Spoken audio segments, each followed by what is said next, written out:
Hey gang, this is Andy over at Falco Canine Academy. We're at Yorba Regional Veterinarian Hospital. Is that the correct name? Your regional animal hospital. Animal Hospital with Dr. Steve Dunbar. And we're here to actually talk about another video we're going to do on bloat and how to prevent your dog from going through the issues of that. But while I'm here talking to him, I really wanted to talk about Bruno, the police dog from Anaheim that was shot recently, and find out about how that dog's doing and about a little bit of the process of how you saved the dog's life and all the things that you went through.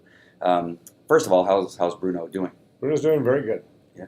For going through being shot through the jaw and the chest, he's doing great. And then later on, he had something else happen. And then it seemed like about a week, 5-6 days after he was shot and he was repaired, then he had this stomach bloat or this GDV condition where their stomach twists, and that's life-threatening. Unfortunately, we were right there on the spot to get surgery done and fix that too.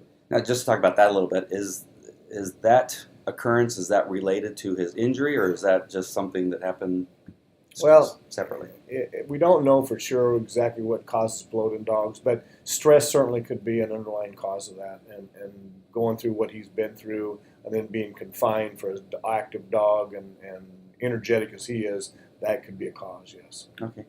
So let's talk about Yorba Regional just for a second. Is this a 24-hour emergency care facility? Yeah, we're open 24 hours, 7 days a week. It's emergencies as well as regular daycare appointments on that. So we're here 24 hours a day, but we provide emergency service every day.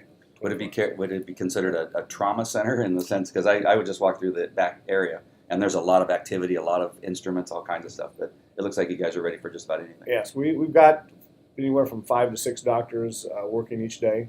And so we're equipped to handle emergencies, trauma, as well as just regular appointments and any other specialty.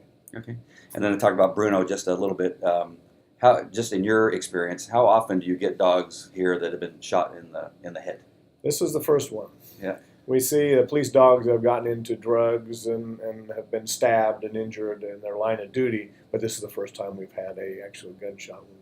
So is there a protocol for that? I mean, how do you handle something like that when it comes in just suddenly? Well, we counsel police officers what to do in these types of conditions and how we're equipped and to contact us as soon as something like that happens. And then we have a specialist surgeon that works for us, and we were able to get a hold of her and have her come down and meet the police officer and the dog here at the time. So and our staff then gets ready for surgery and has everything just like an emergency center and has everything all set up. So when the dog was brought in, we were prepared and ready to go. We had dogs available, and they came in for blood donors. Oh, wow. And so we could have fresh blood for Bruno when he came in for his blood loss. And so all that was set up on the phone as they were brushing the dog to the hospital. All right, so when he comes in, he came in, I believe, did they bring him in one of the police cars? Yes.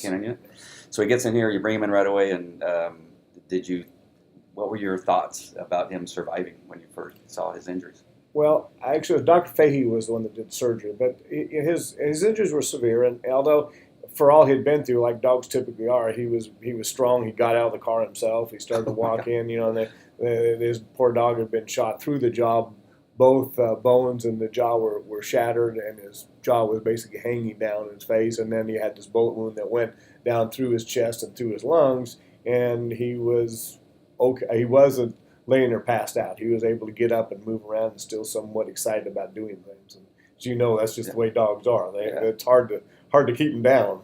Well, in the selection process for police dogs, it's a very small percentage that could be police dogs. And we put them through tests. When I'm in Slovakia, we test them at old abandoned castles, if they can handle going up those stairs that are kind of wobbly with no railing.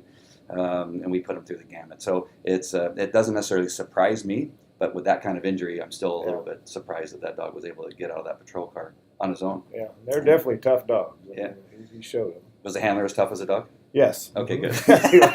Darn, I was going to get out. He was very concerned about his buddy and his partner. Oh, I'd have been a bawling mess when I had to put my police dog down. You didn't want to see me for a couple of days. I was a mess. I don't mind admitting that on camera. It's impressive how much these dogs are part of these officers' lives, and even the support from surrounding agencies all came here at that same day in the afternoon and came up in this conference room and was here as a vigil during his surgery. And there was people, officers from the Highway Patrol and some of the police departments all came in and just stayed here with RJ and the other police, Anaheim officers that had canine units were all here just as a vigil during his surgery. Wow, Support. fantastic. It was very So his injuries were to his jaw, and he lost part of his lung. yes. And what's the deal with? Well, let's talk about the jaw. What's Well, going on with that? his jaw was shattered just right, kind of midway between the canines and his molars, and the bullet had gone through both sides, and so the jaw is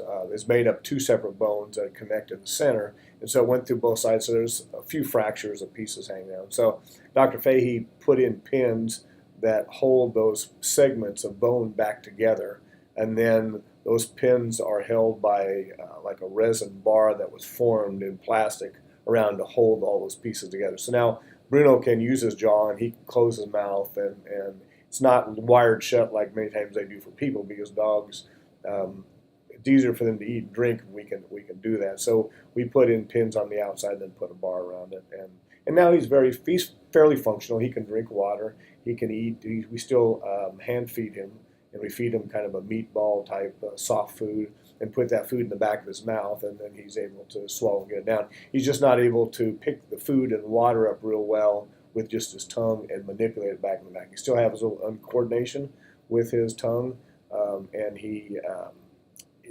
partly because of the swelling where the bullet went through. But we feel there's a good chance that that's all going to heal with time. And he'll be able to eat hard kibble should be able and to eat hard kibble. chew on a Kong, maybe. I think so. Most of the chewing, the forceful chewing, is done in the back part of the jaw, and that portion was not really affected. It was just the front part. Okay, awesome.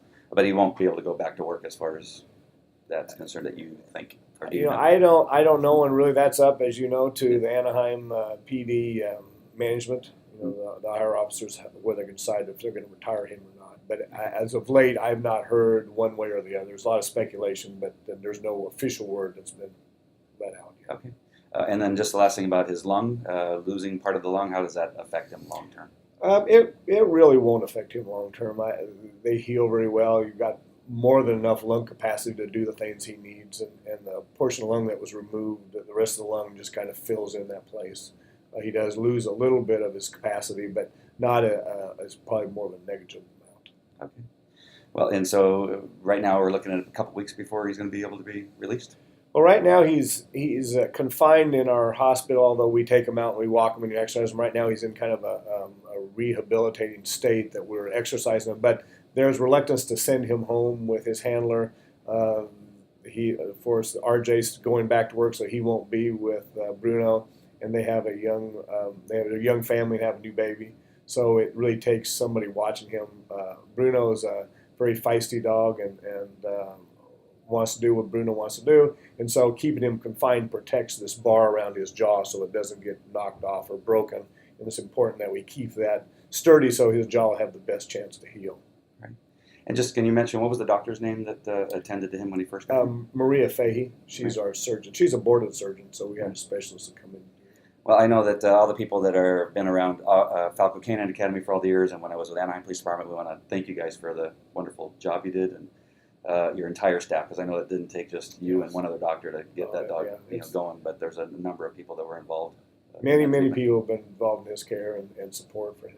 And then we also want to thank Cheryl Timmons, involved in the Anaheim Police Canine, Friends of the Anaheim Police Canine Unit, who has been here often, yes, and very worried about the dog. And you're going to see her and us at the Pet Expo, where you'll learn more about what's going on with the dog. You'll be able to buy T-shirts with Bruno's name on it, and it'll be a great way of supporting his long-term care, especially if he were to get retired. That's what the Friends of the Anaheim Police Canine Unit is for, is when the dog retires, that the ongoing treatment and care is financed through that organization. So, again, thank you very much. Well, thank you. You guys have done a fantastic job. Thank you. Thank you. All right. We'll talk to you guys later.